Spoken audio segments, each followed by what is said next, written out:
സഹോദരങ്ങളെ ചിന്തിക്കുക, പ്രിയപ്പെട്ട മുസ്ലിമീങ്ങളെ ആലോചിക്കുക. നമ്മൾ ഈ നിസ്കരിക്കുന്ന നിസ്കാരങ്ങൾ, നമ്മുടെ സ്വതക്കകൾ, നമ്മുടെ ഇബാദത്തുകൾ, നമ്മുടെ നേർച്ചകൾ, നമ്മുടെ വഴിപാടുകൾ, റമദാനിൽ നമ്മൾ നോമ്പെടുക്കുന്നത്, നമ്മുടെ ഹജ്ജുകൾ, നമ്മുടെ ഉംറകൾ, ഈ പ്രവർത്തനങ്ങൾ അല്ലാഹു സ്വീകരിക്കണമോ? ഈ പ്രവർത്തനങ്ങൾ പരലോകത്ത് നമുക്ക് ഉപകരിക്കണമോ? സഹോദരങ്ങളെ, ശിർക്ക് സംഭവിക്കാൻ പാടില്ല.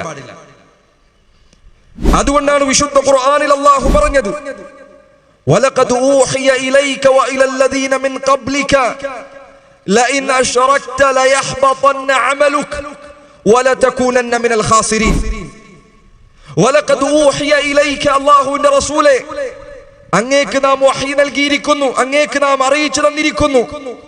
വഇല الذين من قبلك, അങ്ങേക്ക് മുൻപുള്ള റസൂലുകൾ, നബിമാർ, അവർക്കെല്ലാം നാം വഹി നൽകിയിരിക്കുന്നു, അവരെയെല്ലാം നാം അറിയിച്ചിരിക്കുന്നു.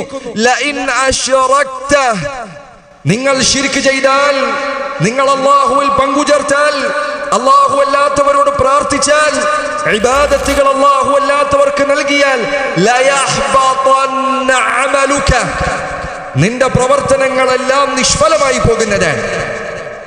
സഹോദര, പ്രിയപ്പെട്ട മുസ്ലിമേ, ചിന്തിക്കുക, ആലോചിക്കുക.